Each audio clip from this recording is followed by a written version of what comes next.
heaven forbid, any botanical really. So we just got really excited about it, and so we came, and about a year after having our baby, which is about a year and a half ago, we did invest in a still, because it was, it was an investment. So what is hydrosol? These are just some definitions that I pulled off the internet. Hydrosols are made from the distillation of flowers and plant materials, a byproduct of essential oil manufacturing. They share many properties. So most stills, I'm sorry, I meant to bring a picture of my still, which I didn't have, but you guys are all familiar with stills, I'm sure, right? It's got a big pot belly where you put your water in, then it's got a long column where you pack your biomass into, and then the steam goes through the biomass and gets condensed back into water. And so you're familiar with essential oils, and most people are overly familiar with essential oils because they're very popular and common. Hydrosols are less.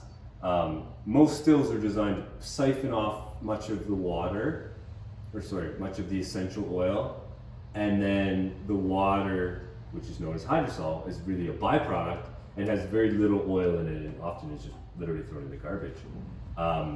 Our still, which is made by a still manufacturer, some part of the condensing process is designed to kind of do the opposite, where it siphons off less essential oil and puts more oil into the hydrosol. So it's a hydrosol still, so it's designed to give you a more concentrated hydrosol.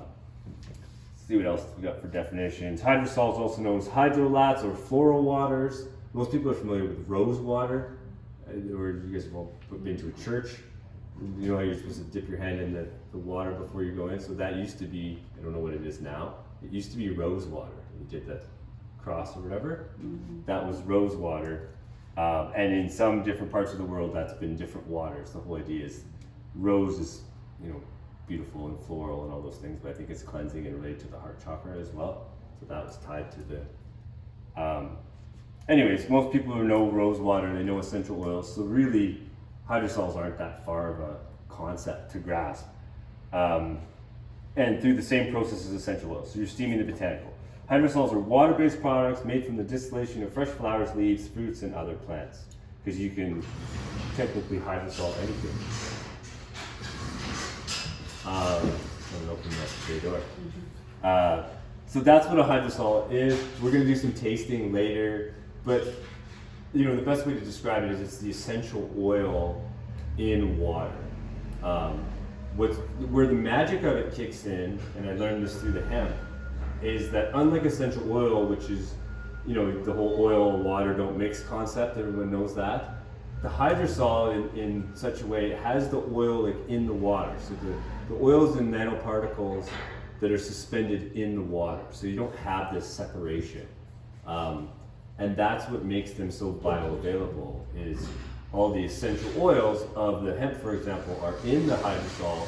The body's water, so when you drink the hydrosol, it's a water-based medicine going into a water-based vehicle. So the uptake and bioavailability is arguably better than anything else. Way better than any pills, way better than even just taking your essential oil and putting it in water and shaking it and trying to drink that. People do that with oil of oregano when you're sick or whatever. You're still in that case just getting a concentrated oil, which is not necessarily bad, but it's not that water-based version of the hydrosol. So we plan to do more and more research over time to figure out what's exactly getting pulled through the process and what's not. I know that heavy oil-soluble oils like cannabinoids, so THC and CBD, for example, they are not getting pulled into the product. Things like terpenes definitely are. That's part of the magic of the hemp hydrosol, or it is the magic of the hemp. So hemp has a very diverse terpene lineup compared to, say, pine and cedar. Pine and cedar and lots of botanicals have one or two really strong, alpha pinene and beta pinene is in pine, which is why it's known as pine. But it doesn't have 30 other ones in a little bit trace amounts, which hemp does. Hemp has I don't know another plant that has as many terpenes. So that's why it works as a digestive tonic. So hemp is a digestive tonic. What it does is it dissolves the solids in your tract and helps move that through. So kind of a very gentle kind of laxative type process. So if you're familiar with psyllium husk or diatomaceous earth, if you've ever used those in a cleaning process, they work on a scraping mechanism, right? Under a microscope, those are very sharp, so they are scraping the junk off the walls, whereas the hemp hydrosol is dissolving it so that it actually just like moves through. So I that, have a quick yeah. question. Is it best to drink these at a lukewarm temperature or at a, like? Good question. Temperature I don't think matters as much. Empty stomach is really the crucial piece, particularly for the hemp, because then you don't have to compete with breakfast when you're taking it down. But again, the bioavailability is the most when the body's kind of in that first morning, late at night, kind of starving. Especially, like that first glass of water, if you have it around that same time, then the body will just, and not have to pull with breakfast. Yeah, see if that one works. It might not work.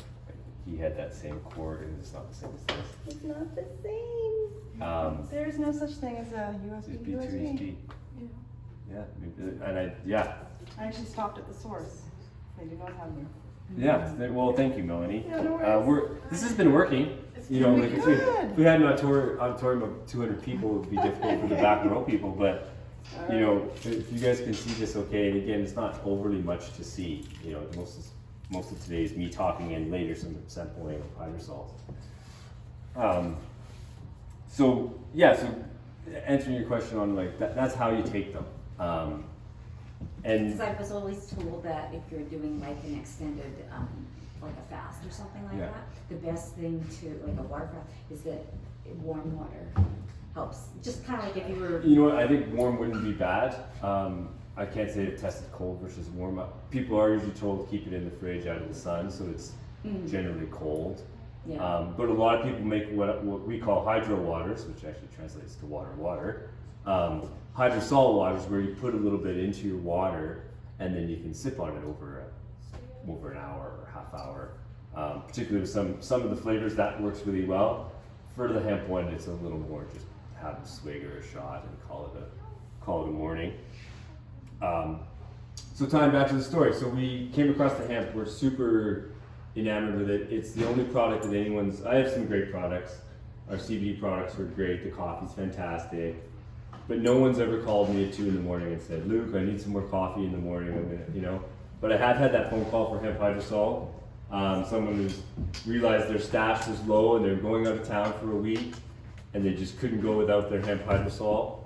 So they wanted to know if they could come by at 6:30 in the morning and grab a bottle, which they did. I was happy to complete the sale. I'm surprised I even answered my phone. But it's just testament to how it's helped people. And so the hemp hydrosol, for example, they're all different, but the hemp one is specific for digestion.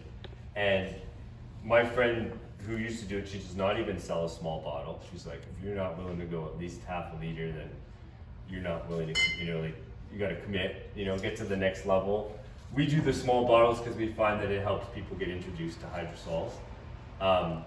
But she does the small bottle or the medium bottle, which is a 2-week supply. So the idea is you do at least 10 days of the hemp hydrosol. This is just a 1-week supply, or the next bigger up, which is a full month. And the idea is it takes a couple of days for it to do its action. But then once you've done that kind of cleanse, you can move to like a maintenance. So that's why this person who's calling me, they were more of a maintenance person where they take it every second day. It just keeps the tract clean. And what people have found with the hemp one is that, I'm sure you guys have heard, like if you have a good digestion or your digestive health is a reflection of your overall health. Have you ever heard this? So the idea is if you have a good healthy gut and digestive system, what people have noticed, like, oh, my rash has gone away, or my hair started growing back, or my eczema cleared up, or is like half cleared up. Like, so it's like, yeah, because your gut got healthier and kind of fixed some of that stuff. So then your other stuff your back pain went away, whatever, right? So it's and CBD is like that as well, because what CBD does is it activates the endocannabinoid system, which for most people is dormant, and that activation balances the system, which stops the anxiety or helps you sleep or whatever. So it's actually kind of a 2-piece. So anyways, we created Thuja Botanicals, so that's who we are. Once we got our still, we were like, we want to be leaders in hydrosol. We really think hydrosols have a big future. They are very counter to pharmaceuticals. So I think that's a huge reason why you haven't seen them, is that it's almost too easy just to go out into your garden and harvest some nettle and make a hydrosol, and now you have medicine. Like, you know, big farmer doesn't get paid in that circle, right? And if you guys have been around for the COVID nonsense, you know these guys are capable of doing some crazy things. I won't get into that, but so anyways, we saw the opportunity. We're like, well, this is gonna grow as people understand this. You can get small stills for just a couple $100. Ours is a little bit bigger and a little more expensive, but it is the kind of thing you can do at home. And definitely could do within your community, because what we learned, and this is where we're gonna branch into wildcrafting in just a second, is that every place has its unique botanicals. Like, we're from Alberta, and you know, Alberta, we visit there regularly, and you come over the Great Divide there, just by Lake Louise, and everything's now brown and yellow, and it's like, doesn't matter what month of the year it is, you know, they don't have as much. The only evergreen tree is white spruce, you know, maybe a couple pine trees, and there is some subalpine larch up by Lake Louise, hence the larch chair and stuff like that. But the point of the matter is you get a lot less than you have here. And if you go to places like the coast or onto the islands, you start to open up even other cans of worms that we don't even have here. And not to mention, if you were to go down south or go to Jamaica or these sorts of places where you would have unique botanicals. So I do envision a world where there's kind of people doing what we're doing, but all over, really capitalizing on what they have. Because it doesn't make sense to go halfway across the world to get stuff. Sometimes that's exotic, and that can sometimes make sense, but it also just like, it also makes it less fun, and then obviously your profitability and stuff, you know. Part of how we make money is we put in the time and effort to get the botanical. If we had to spend a bunch of money on that, which we can do, but it in a way kind of defeats the purpose of like harvesting the medicine. So we want to be leaders in hydrosol. We do have 3 different kinds. We have oral ones like the hemp. We have spray ones. So rose water and, you know, spraying lavender on the pillow, that's not our idea. That's been around for a long time. So we take some of the pretty botanicals. I do have lemon balm and lavender. Actually, if I have one in the back here, I'll pass it down for us. Have a little spray. Some botanicals are really, so there's the, I'll just start at the front there. So that's lavender. Feel free to have a spray, pass it around. So what we've kind of decided is certain botanicals are really good for topical. You know, spraying the pillow, the musky room in the basement. I use them exclusively for brushing my hair because they have the oils in them. They're hydrating. So I have the kind of hair that you can't really brush dry. Just gets frizzy and just kills brushes. But if I put some water or hydrosol water, it just makes it way easier. And now I'm smelling like lavender. I haven't used any chemicals. My daughter breaks into them all the time and drinks them. You know, that's great. If she did that with conventional stuff in people's bathrooms, she'd be dead by now. So we have sprays, we have the oral, and then we also have ceremonial. I'm out of the tobacco. I had only 1 batch of it. So we did do a batch of tobacco hydrosol, which was a grounding smudge designed for, you know, I don't know where you guys are on your awakening journey, but I have some friends that spend a little too much time in the 7th, 8th, other chakras we don't even know about yet. And sometimes aren't, you know, they want to come back down to the 3D world after meditation or whatever. So the tobacco grounding smudge is really good for that. And it's also good for putting down tobacco in a, you can spray instead of actually putting down tobacco in terms of like offering to the land. I'll get into our wildcrafting process, which includes that. We also want to embrace wildcrafting, which I'm going to jump into in just a minute, and also intentional gardening. So that's what we do. We're wildcraft farmers, but we're also intentional gardeners. And so what that means is we do intentionally garden some botanicals. Like for example, the lavender, that's a garden botanical. We did not wildcraft that. The tobacco, that's another, you know, we're planting a batch of tobacco. Whereas the pine and the hemp is actually an intentional one too. So we are gardening some of our botanicals for sure. And that makes sense because if we want a certain botanical like tobacco, and we live in a place where we can grow that, then it makes sense to have that just as part of the garden, you know? And it is more sustainable overall. If we want more people doing this, we want less people going out into the bush actually removing plants, right? Totally. And you're not going to garden pine trees, you know what I mean? Things like that are going to be in the bush.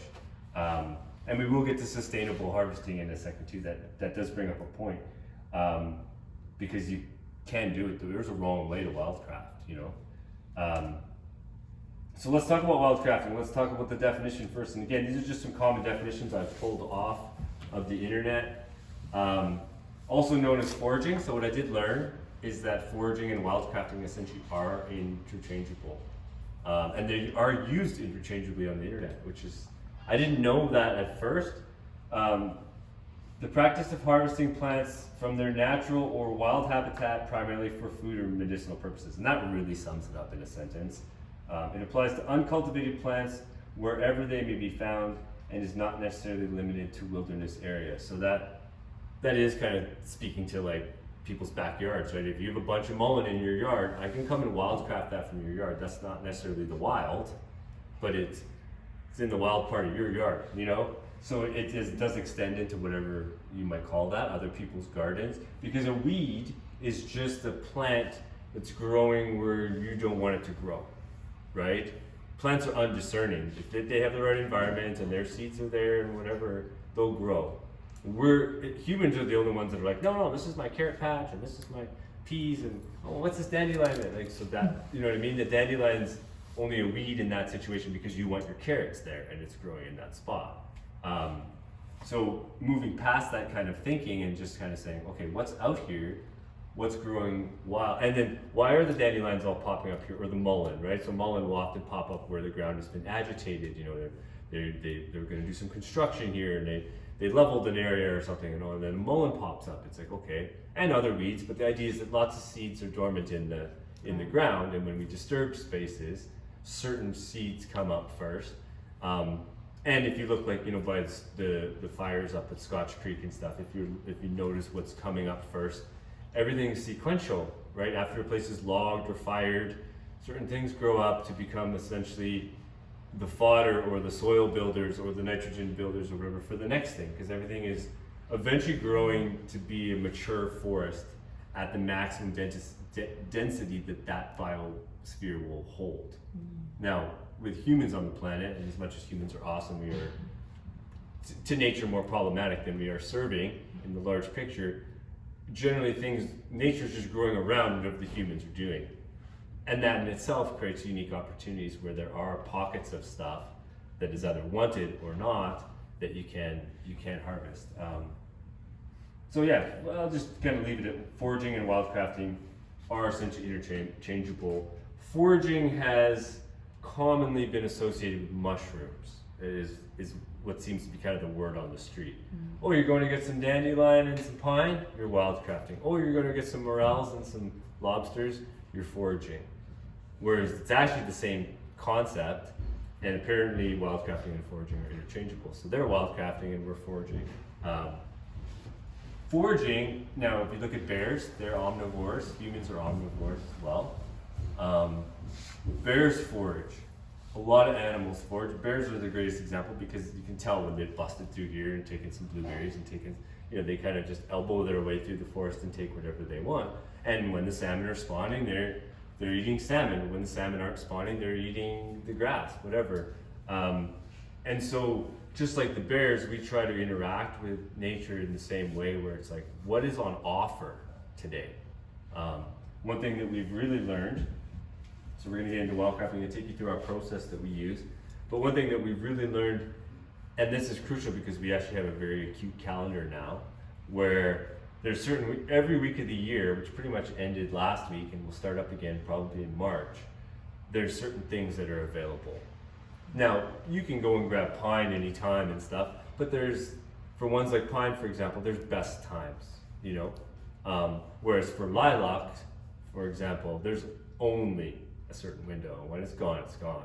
And that's true of especially the blossoms and stuff like that, where the window can be now you can shift up or down the lake, or you can go down to Kelowna and maybe get an extra week from your lilacs, or sometimes I'll go to Alberta first and then come out here or whatever. But the reality is that everything has a window, and that makes perfect sense because nature is sequential that way, and there is early spring flowers and late spring flowers and summer flowers. You guys all know this. It's not new news. It's not my idea. So here's our wildcrafting process. So first we determine what we're harvesting, where we're going to harvest it, and how much. So I usually, a batch for my machine would be like maybe just bigger than this cooler. So like the large tote bins, one of those full, kind of compacted. That's like, for me, I think of that as like a unit, right? So when I go wildcrafting, I'm thinking in units like that. Am I going to get 8 of those today? 1 of them? 2 of them? That sort of thing. Am I doing a blended one where I only need to get a quarter? Because some things like blossoms or red clover take you out for that cooler with red clover. So which is good to know, because then that can also maybe drive the price of a red clover item, or more likely, maybe I'll just do the sprays where I don't need so much, or I'll do a red clover mix spray with a bunch of something else that's easier to harvest, So that's really a big one, because that'll determine so much. Is like, are we after red clover today? Okay, where are we going? We're going to your house, you have a huge patch in your yard, or we're going up this mountain, or whatever it might be. And that'll also determine what tools you need. So are we bringing, what kind of bags, what kind of bins? I often work with bins because they hold themselves much better than bags, but they're harder to drag very far. So these are all considerations that at a recreational level you don't have to think about, but when you kind of start getting into kind of some mild commercial level like we are, these are considerations. What kind of clippers do you need? Stinging nettles, nice to have gloves. Yeah. My friend Chris, he does it without gloves. He finds it's part of his medicine. That's a little too hardcore for me. Like, I'm a pretty hardcore hippie, but that's one step past the line for me. And just knowing what kind of cutters, what kind of gloves, what kind of stuff that's important. And then we offer gratitude. So we usually do a little bit of a ceremony where it's like, okay, let's say we're harvesting from this general area over here. We will do the put down tobacco. Are you guys familiar with the whole put down tobacco thing? No? So it's a common, in Hippieville, where I've been from for a few decades, it's common where if you're gonna take from the land in some way, so we're gonna come in, we're gonna take all these mullen or whatever, is you offer the tobacco. And ideally there's a process of asking, hey, is it okay that we come and say, like for pine, for example, or most of the trees, what we'll usually find is that, so most trees, cedar's not like this, but most trees like Douglas fir and pine and that, as they grow tall, they drop their lower branches, so they're reaching for the canopy. So you can't really harvest, like a nice big pine tree like this big around, you're not gonna really be able to harvest from, because all of its needles and stuff are way up. So you're often harvesting from smaller Christmas tree size trees, because they're much more accessible. And so there's often 20 or 30 trees. And so the practice is to ask for permission. Ideally you're asking each tree, because they are separate, albeit somewhat connected underneath. But generally what we do is a general asking, just like, it's okay, we come and take some pine today. And then you offer the tobacco down as like it's an offering. Like, I don't know if that comes from native culture or something, but I've learned it many years ago. I'm not even sure where it came from or how I learned it, but that was, and some people do it with like cigarette tobacco, which I find is like not so cool, so I don't promote that. We grow tobacco, I don't have any today, we even sell it as like ceremonial, so it's like for that. Or the spray is the same idea, so you can basically spray. And so that's like the idea, and so then you've asked, and you've ideally granted permission, because eventually what we're trying to get to is actually kind of a dialogue, conversation, relationship with the plants and the area, right? Because let's say I get my pine from here, and that goes well. What's nice about pine, for example, is I can come back in 2 months or 3 months and get some more, because it's kind of like a haircut, right?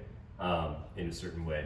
So ideally I want to start building a relationship with that area, because maybe one day that area said, no, you've taken enough pine, or whatever, or maybe there's some wisdom that's coming through telepathically from these plants, just like you know, people talk to dogs and horses and stuff all the time, right? So it's the same idea. Perhaps it's an energy exchange, right? Right, exactly. It is an energy exchange at a minimum, you know, like, but I know people who they get into it, and that's why we try to keep a certain amount of sacredness to the harvesting, to the making, and to even like the selling, take it home. It's like, if you're gonna take this home as medicine, interact with the hemp plant as you're having that experience. How you do that and what that looks like to you is up to you.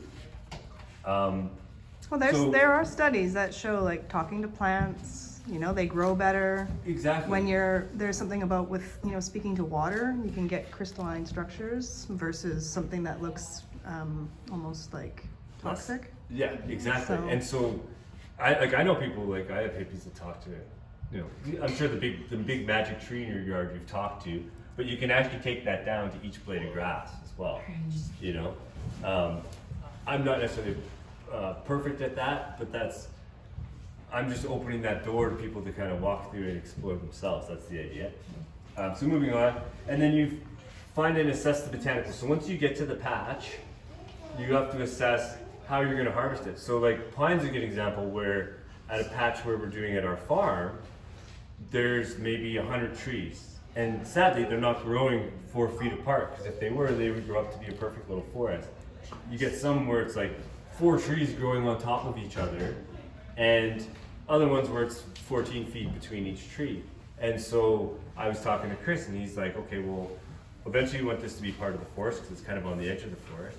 So in that case, we actually sometimes will take down a whole tree as part of the haircut process.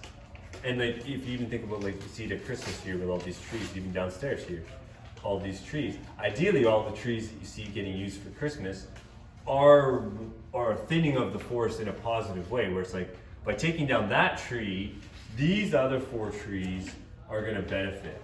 And the whole forest is gonna, because there was too many right here, and that's our Christmas tree, you know? Sadly, that's not where most Christmas trees come from, but that, I think, was the original kind of idea when people did get a Christmas tree. They went out into the forest and they took a tree that was essentially harming the other trees around it, and by taking that tree would be offering a positive experience to the forest. So, and then we'll also have some people that are like, I got all these dandelions here, I don't want them anymore, blah, blah. So now when we go in to harvest that patch, we're coming in with a different attitude. We're not, like when we do sustainable harvesting, there's generally a rule of like you're taking 10, maybe at most 20% of, so if I come to a pine tree and it's got, you know, let's call it 100 little offshoot potentials that I could take, I'm taking 10, maybe 15 of those off 10 trees, and that fills my bucket. And then you look back at those 10 trees after you're done, you don't even notice, because you've harvested them sustainably.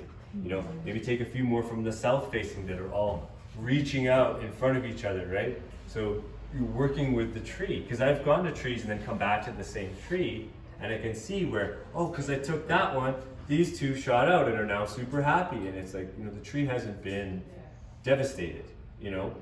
Now, that's sustainably harvesting. And sometimes that can be very difficult. You see people with the mushrooms and stuff, where they will often get greedy and be like, oh, here's the patch of morels, and they'll take all of them. And that's also not leaving any for the bears and other people who eat there. So we're always very, very careful, because we want to do it right. If we're taking in a kind of a greedy, heavy way, that's going to translate into the medicine. That's not going to then potentially be as good for you. That's kind of our belief. So that's why making it a sacred process of, okay, where are we going? Why are we going there? Are we trying to eradicate so-and-so doesn't want any more mullein in their yard? Perfect, then we'll just pull the whole thing, clip off the roots, and that, you know what I mean? Oh, they want to keep some mullein? Okay, we're going to maybe just cut off some leaves, or, you know, just using your wherewithal. And that often means a little more work, because like, oh, we can't just take them all here. We gotta find 10 spots and take 10% from each spot. But that's also where the exploration comes in. It's like, okay, well, where is a patch that large? Because you often need, if I want to do 10 of those bins, I need quite a large patch, and hopefully a few friends. You know, Cedar's helpful, but she's limited. And then you got to preserve the botanicals. That's another thing people totally forget about. Okay, I got 10 bins of pine, great. Well, it's going to start going bad. You know, like like anything, as soon as you cut it, it's immediate. You know, you guys all know with vegetables, it's great when you have a million zucchinis. Not, you know, like I'd love to have a zucchini each week for the whole year, but that's not how they come off, right? And so certain things have to go in the fridge. Fridge space is expensive, especially when you're dealing with that kind of volume in July. So what we often try to do is we harvest and then go immediately into processing. So like literally go harvest in the morning, process in the afternoon. I'll often harvest just enough to process because I know I'm gonna do, say, 2 batches. So I'm gonna get 2 coolers full and that's it, and it's perfect. I don't gotta worry about storing it. I don't have to worry about, you know, now with some other botanicals, when it's only that little window, it's like, well, like dandelions, for example, at least where I've been getting them, there tends to be a real, so grass tends to be dandelion's biggest nemesis, and the grass is the strongest midsummer, kind of, you know, May to September. So the dandelion season is actually just outside of those windows where the dandelion can be. Now dandelions are in season all over the place if you can find them, but that's, you know, late March, early April, or whatever it is, March, April, or April, May, I think might be, and then like late September. Those are like the real dandelion season. So for dandelion, it's like, oh, I might need, and dandelions also, it's another one that's quite tough to fill the bin. You know, the right patch has a little bit of grass, and you learn that, right? Or dandelion wildcrafting is best with no grass, because otherwise I'm spending all this time getting grass, or I gotta change my label to dandelion and grass, you know, which I'd rather not. As much as people respect grass, I just don't see it being one of my best sellers. Okay, so let's talk about some local botanicals and maybe do some samplings if you guys are okay with that. So what I'm gonna do is I'm gonna give you guys each a cup, and then I can just go around and fill your cup. And if you wanna pass on one, just pass. If you want a little extra, so I feel like this is the perfect size cup. This is a 3 ounce cup, I think. So maybe just grab one and pass them around. We're from Alberta, and I love Alberta for no PST and a bunch of other things. PST really bothers me. And I'm not blaming that on any of you. I think government really bothers me. Government really bothers me, which for reasons I won't get into. But one of the things that's always been beautiful about BC, you see the Alberta plates come roaring in here come summer, is that it's nicer. It's milder winters, better summers, beautiful lakes. It's nicer. The lake, I think, here is 1,250 feet. Calgary, Cochrane, where we're from, 3,200 feet. That makes such a difference. Because if I've learned one thing in being like a hippie and a farmer, it's how far you are above sea level determines what you can grow, period. Now it gets more complicated than that, but that literally is like the rule of thumb. So 1,200 feet with lots of water is a great place to be compared to 3,500 feet, and where we used to farm was, I think, 3,800 feet. So that just means that you see snow and frost. Frost is the big one.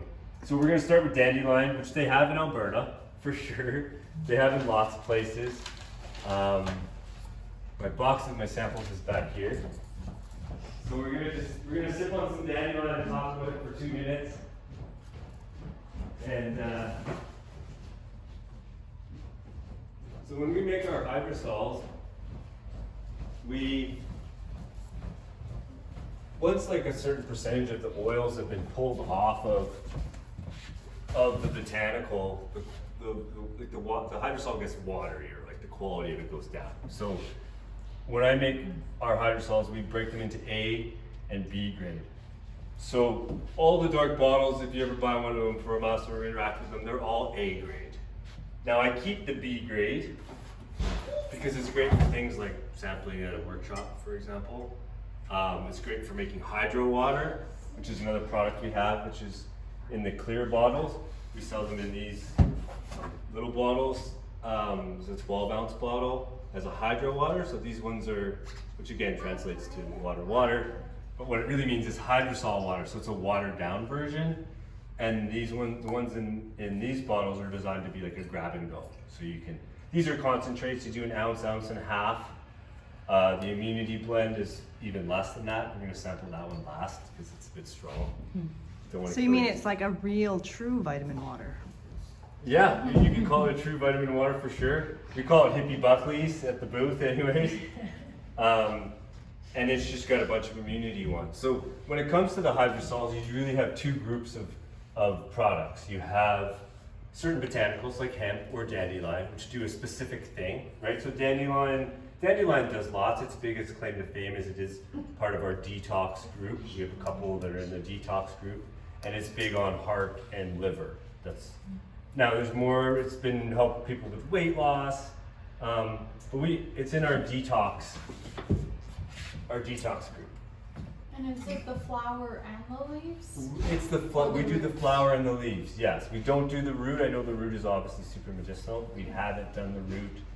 It's probably 80% flower, 80% leaf, 20% flower. Yeah. So I'm just gonna, because we're a small enough group, I'm just gonna pour you guys an ounce or so. So this is a hydro water. So important to note that we're slightly diluted here. And how big is your still? Our still, I think, is 24 liters. And yeah, really the magic of the still is how big is your chamber for biomass, because I put biomass in the bottom and in the top. So that's a green cheese. Not include you. Indy, do you have a? Cedar and I could have some. Yeah. That's up to you. You can almost taste the sweetness, almost like that honey bit from the blossoms. You want to take that to Indy? I was just smelling it and it smells really surprising. Yeah, like dandelion's kind of, I like dandelion. It's definitely one of the softer, easier flavors, part of why we're starting with it, right? It's not so bad. And it's more detoxing. So you'll find with the dandelion, you're gonna have an extra piece for sure. Like if I have it before, I'm not a get up in the middle of the night and pee person, generally speaking, unless I've had a beer or something just before I went to bed. But the dandelion, if I have a sip or two before I go to bed, why am I getting up to pee? It's like, oh yeah, because I had the dandelion. So which is great, right? Because like I'm peeing out something good. There's nothing bad about that. Did I miss at the beginning what kind of water you're using? I've been using either well water or spring water primarily. Okay. Now it is going through a distillation process. People ask me about that all the time. I'm not using call it city tap water for sure. I think city tap water is the most garbage thing on the planet. I guess second to television and microwaves, which I hate more. But the reality is it's you're steaming it. So I often will work with water that has some calcium and stuff like that, and you're not going to get that because it's distilled. I just found it's so soft, The dandelion is very soft. It's smooth almost on your throat. And part of that you'll find out with all of them is because they have oil in them. There's oil in the I've had some people be like, it's thicker, almost just a little thicker. And it's because there's oil in there. Dandelion is not one of the oilier ones. Dandelion and nettle. Nettle's another one that I have as a detail. Actually, nettle's coming up here, so I'll save white pine, which didn't get a picture. That's funny because I totally forgot to do that. They all had dandelion pictures at one point, but white pine's keeping that. I love white pine, particularly because in Alberta, white pine's very exotic, as is cedar and many things that we just don't have over there. And I found even here people find it exotic. It's been probably our most solid seller in the summer. We sold a lot of to people who were just like, I want to make an alcohol-free, sugar-free drink for the kids because I'm tired of Kool-Aid and Pop and Gatorade, and it's just fun and it tastes pretty good. It tends to get a little more bitter as you harvest it later. So the one we're going to try is a little more on the bitter side. Okay, if your cups are ready. My pour was okay. I'm pouring you guys about an ounce. Yeah, that's good. And with something like dandelion, how do you know when to stop the distillation? You just, by smell, or you just try and error? I with my machine, I usually get a certain amount of A grade and a certain amount of B grade. Yeah. And I'm sampling it usually every liter. some hydrosols, particularly the hemp, and Mullen has done this too. The hydrosol will have a little bit of like a yellow tinge to it almost. Almost like a green yellow Ooh, tinge. And that's common. That used to happen to the hemp in Alberta because it's the oils, right? Like the oils have got some color, right? You're getting a little bit of the lipids and fats. You're getting different things that have some color. You're generally not pulling chlorophyll. Chlorophyll is something that's not getting cold. I guess this is a disinfectant. Well, it's funny you say And to clean your disinfectant. toilet too. And that's the watered down one. Wow. So this is B grade. So it's the and this is more of a recent harvest. So you're starting to get more bitter. Like the white pine in the spring, which is the perfect time, you know, with the new shoots, whatever. Spring and early summer, the pine actually goes quite long. It is a little sweeter and juicier at that time. But you know, that's also part of it too, and it's never the same twice. Like I've even done with the hemp where I'll take the exact same hemp, the exact same spring water. Spring water is also never the same twice too, you know? And it'll come out slightly different, you know? For good or for bad, if you're looking for consistency like Tim Hortons or whatever, hydrosols aren't gonna be that consistent because the botanicals are always changing, the water's always changing, even the temperature of the still process, maybe it was like colder in the room that day, and all those little things change. Oh, and a drier summer, hot, like that's gonna affect it too, you know? Oh, totally. It's gonna be more fire, potent. smoke, all that sort of stuff. Most of our botanicals we do rinse before we hydrosol them. I'd love to go wildcrafting like right after rain or even like in the rain, because then it's like they're literally like rinsed by nature, God, you know, the universe. So that's like super exciting. And especially especially in the summer where you can get dusty and chemtrails. You know, that's chemtrail residue is my biggest concern when it comes to like washing them. The white pine, what is it mostly beneficial for? It's a lot. All the greenleaf trees, most of the greenleaf trees, they kind of have the antibacterial, antifungal, antiviral. There's one more. They're just anti-everything. Antioxidant. They have a high vitamin C content. Yes, and I believe vitamin C is transferring into the hydrosol. That's one of the things that I want to be able to do research on and be able to say exactly how much. Like, hey, in your 2-ounce cup, you get about this much. That'd be nice, good marketing copy. So white pine does put it in part of the immunity group. So just immediately, it is good for immunity. In Alberta, when my friend, so she had the old kind of still where you put all the biomass in and then into a big pot, and you just boil it and condense the water. So it wasn't ours has a chamber where the biomass is separated from the water. And I know, like if I put 20 liters in, I'm probably only getting 8 liters of product, so I'm going to be left with a bunch of liters. So burning is not a concern of mine, but it used to be a big concern in Alberta, and oftentimes we burn the last little bit. So you can't really sell burnt product, but it's still good. So she used to make it into a cleaning product, where she would actually clean counters and stuff with it, put it in a spray bottle. And so apparently almost all hydrosols can be used for that because of, I'm guessing it's the antibacterial practices, the fact that the oil is in it really helps it like pick up stuff. Not the, you know, at $1 or something an ounce, maybe $1.50 an ounce, maybe not your most cost-effective cleaning product. But if you do have one that goes bad or gets compromised, cleaning product is plan B for sure. White pine is also good for arthritis. It's supposed to be anti-aging, you know, whatever that means.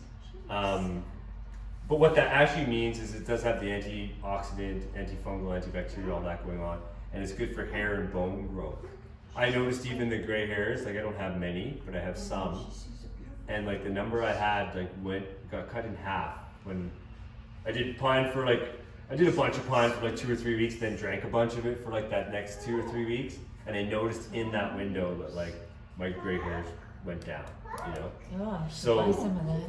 It is anti-aging. You can be our I'm not promising tester. you're gonna get rid. You know, I've had old ladies with like all white hair look at me and be like, "So what are you saying? I'm gonna have my black hair back from when I was 35?" I'm like, I'm not promising you anything.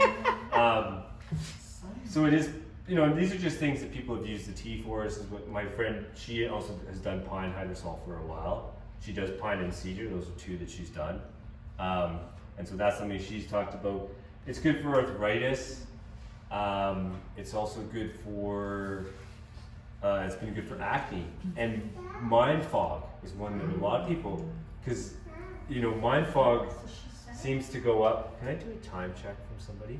You're an hour, but I'm at an hour now? yeah. Okay, because we're not too far from being done. So it's anti-inflammatory then. It's anti-inflammatory, yes, it Yeah. is. And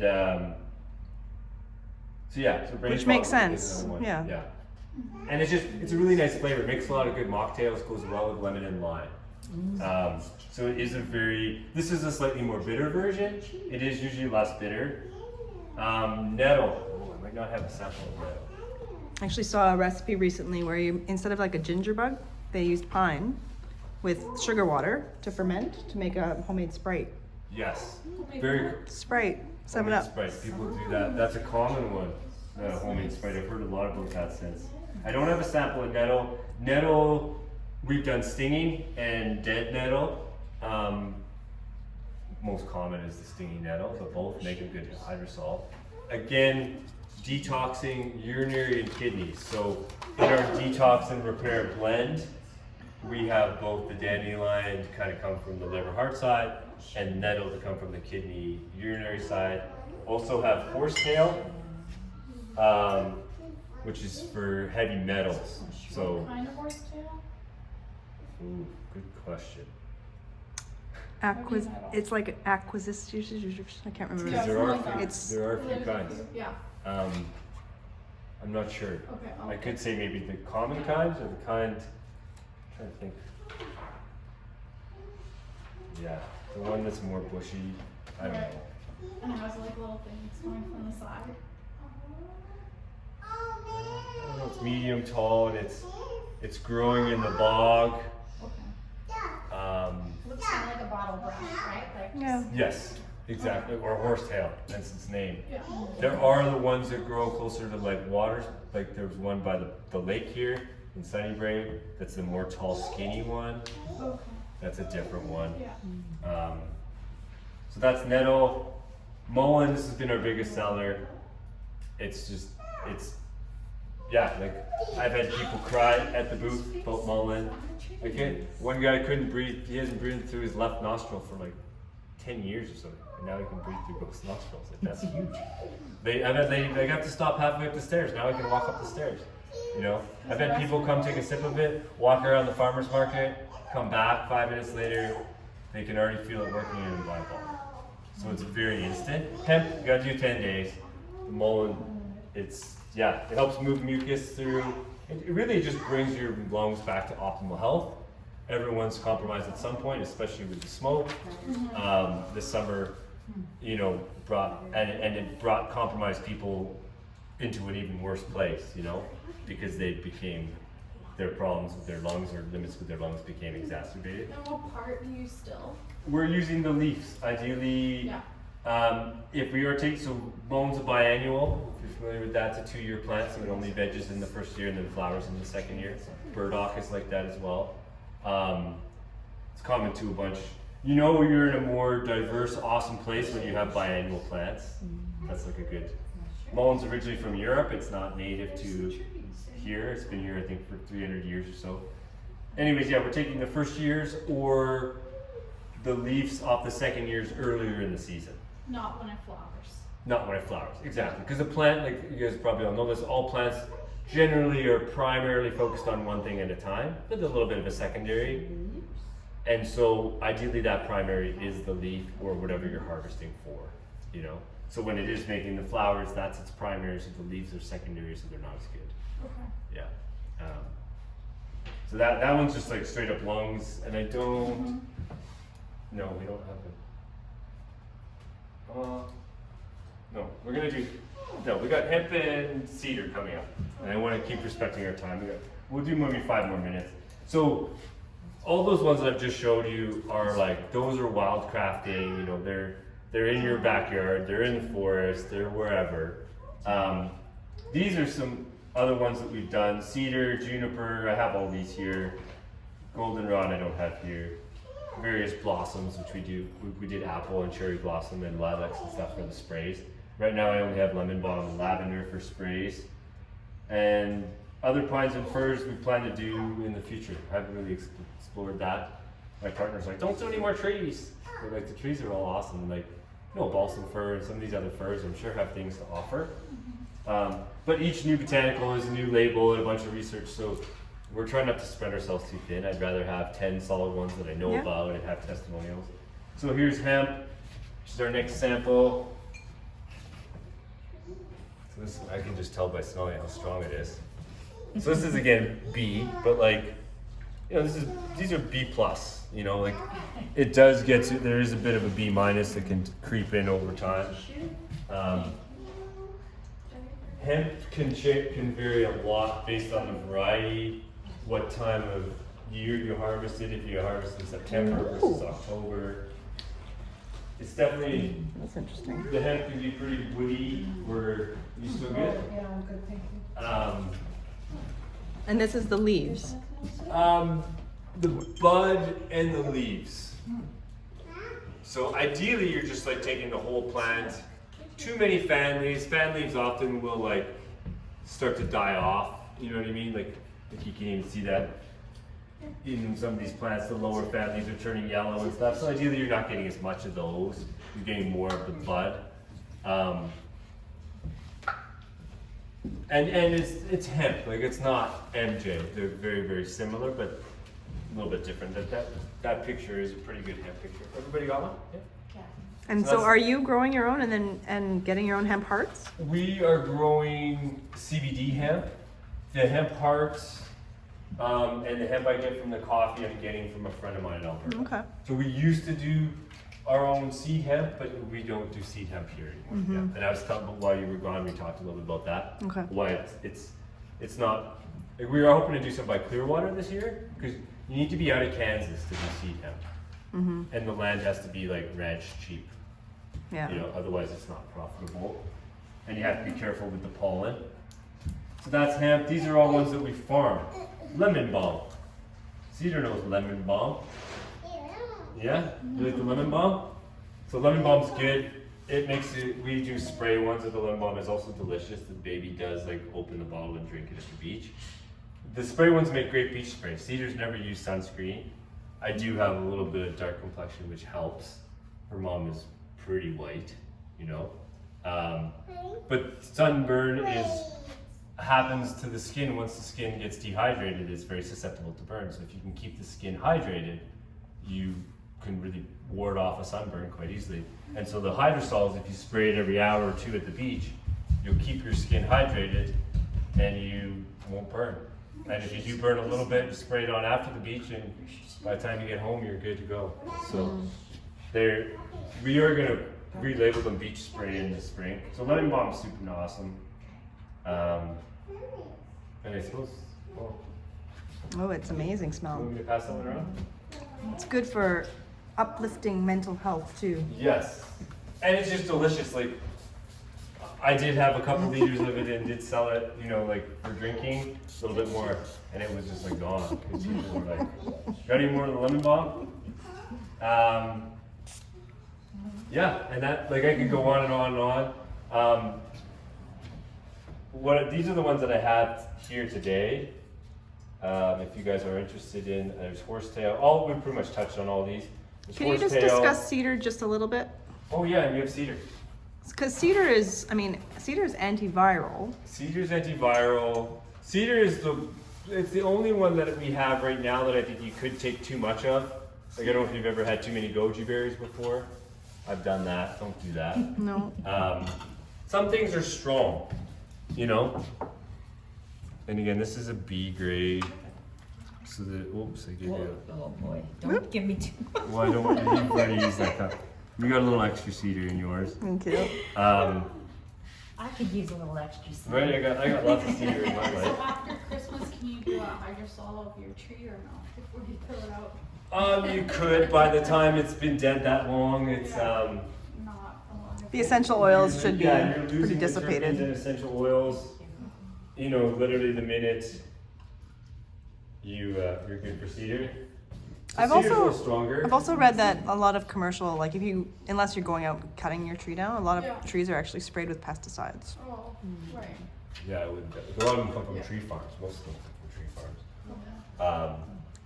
Which is not necessarily a bad thing because a lot of tree farms, what they end up doing is Tasty. keeping over time a lot of their trees and creating a forest. Mm-hmm. So in the long term, tree farms are actually doing a lot of good, but they are farming trees in a way that's not the same as like thinning a forest. So cedar's mostly for immunity. It's also been reported brain fog helping with mental clarity and stuff. It falls under our wellness one. So we kind of have broken stuff down into detox, wellness, or very specific like lungs or digestion. And then all the sprays we're gonna relabel them and call them beach sprays. Cedar. Obviously, the amount of time you go to the beach is less in the winter. But the idea is you could just bring the beach indoors, you know? And they're just nice, they're hydrating, they're great for, you can use them for makeup removal. So like a skin toner, they're basically a skin toner. That's how most people know Hydrosols, is like the rose water skin toners. Okay, any questions? What's an immunity boost? The immunity boost also has oregano in it. So it's got cedar, oregano, hemlock, and pine. So I don't have hemlock with me today. Hemlock's another, you guys are familiar with hemlock, the tree. So there's a hemlock plant that killed Plato or Socrates or whatever, and everybody seems to know about that. And Poison hemlock. poison hemlock. And cedar wood and hemlock wood essentially aren't to be used for hydrosols as much, so we're using the needles. Hemlock's really nice because it dries really fast, so I can bring it home, I can dry it for just a couple of days, and then the needles will fall right off. So that way you can be very like, there's no bark at all going in there because it's like literally, and then you can put lots in, so it's good that way. I like hemlock, it's actually probably my favorite one. It's got a nice soft flavor to it. And it's good for immunity, it's supposed to be good for insomnia as well. So I have a few people who have tried it for that. And anxiety. Cedar is good for anxiety as well. And you see that with the green leaf trees because a lot of times what they're doing is they're just regulating the nervous system a little bit, and then that's actually what's solving the. Like forest bathing. What's that? Forest bathing. Like Taking forest, in and the we have a scents forest of- blend which I don't have today, which we went for a walk in the forest. My partner's like, we should do a forest blend. And so I'm like, okay. And like the next day, Cedar and I went in the forest, and so it's got Douglas fir, it's got cedar, hemlock, pine, horsetail, mullein, and sometimes goldenrod. And that one's been, and again, that's a bit more recreational, which is kind of fun, tastes like the forest. But most of those are immunity boosting. I have a couple people who like that's their favorite. They're like, do you have any more of the forest blend? It's also one that changes regularly because, and things like goldenrod I don't always have. So. Did you touch on what the difference is between tinctures versus hydrosols? No, but I can, good question. Tinctures generally are alcohol or glycerin based. So you're putting the botanical into, or oil, you're putting the botanical into, into that, letting it sit in alcohol for 2 months or whatever. And then the alcohol or the glycerin or whatever is just working as a solvent to pull the medicine out. And then you just take out the biomass, and that's a tincture. So they're more concentrated. Hydrosol's water-based, so there's no solvent included. That's also why you need a little bit more. Like it's not a few drops. It's an ounce or ounce and a half is a dose, right? So these are 2 ounce. I think your cup is a 3 ounce. The little wherever they went, these ones. This is a 1 ounce. So, immunity boost. Where's my immunity boost? It's in one of my coolers here. We can't be done without an immunity boost. It's too much fun. So we wanted to put together a specific, a specific blend. So the whole idea is like, I feel that little tickle in my throat, or you kind of wake up a little under the weather. And you want to you got an important thing later in the day. I'm going to give you 1/3 of an ounce Mine. because it's stronger. You can Thank you. smell it. Just Oh, wow. um, Wow. so people Smell use the oregano oregano. oil. We hope to do some magnesia in a future blend. I should just do it. Ignatia? Magnesia? Oh, Echinacea. Echinacea. Got it. Magnesia. This one doesn't have echinacea. It just has oregano, cedar, hemlock, pine. So that's what we had. It's worked really well. I've had some people, kind of already get back to me and talk about how it's like helped ward off something. So if you do have that like low immunity moment, after a rundown weekend or whatever, it can boost you back up. Or if you do catch something, it helps you kind of just not go as deep into the sickness and bounce out faster. That's the idea. That's good. And again, not my idea. People have been using oregano oil, but it's the bioavailability that I think is really. Any other questions? So can we buy some of those today? Yeah, totally. I have my special for today. I have a couple offers. 2 mediums for 50. They're usually 30 each, so 60. Or 3 small for 50. The small ones are 20. And I also have. We're doing some Wildcraft adventures and a membership program in the new year. So I'm going to put out my notebook, which is in my bag. Yeah, if anybody wants to add themselves to our mailing list. So what we're going to start doing probably as soon as late March, definitely by April. So I'll just put it up here. This is my email list if you want to join. We're going to do adventures where we all meet at a certain place. Ideally, jump into 1 or 2 vehicles, carpool that way, and then we go out to someone's house or the farm in Solista. We get a lot of stuff from the farm in Solista, and we're going to get, pine today or whatever. And then the idea will be, if we're coming out to help, we'll send you home with a little bottle of pine or a little bottle of whatever we did last week, because we probably won't have the pine yet because we're getting it today, not making it today. So the goal there is to be able to harvest more, especially for ones where I really want to take advantage of the window, because sometimes with just me and cedar, or even cedar and one other person, you can just only do so much. And then it's just fun. Doing it, wildcrafting with a few people is just it's a ton of fun. It really is. You get to learn about it. It's often a nice day. And even if it's not, you're going through that with a group, but it's kind of fun. And it's just really easy. So that'll be the idea as we go on adventures, and there'll be a little bit of an exchange where you probably get a small bottle for helping us out for that day. And so we're doing that, and then we're also going to have a membership program where we're going to do probably 2 medium bottles, I think a month for probably about $50 or $55. And the idea will be that those members get kind of first dibs on stuff, especially some stuff is limited. In something like lemon balm, for example, there's only going to be so much of it. And then that way you can, our goal is and I see this with a lot of my deep customers where they'll have a bunch at home and you kind of almost muscle test in the morning, what do I need today, Not that you can't just get one and that's fine, but ideally hydrosols become there's a saying that we used to have in our house where there's life before hydrosol and there's life after hydrosol, or once you discover them, it's how did I live without them? What else? If I get a bellyache or something, I just grab the hemp hydrosol. Or if I overeat or potluck or something, I just have a couple because I know that's going to help me. But I'm what would I have done before? You know what I mean? I have all these solutions.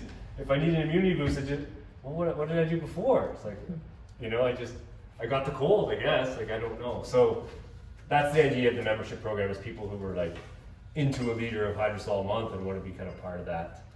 I'll just leave the pen there. Well, thank you so much. Thank you. And they're all available. Thank you guys.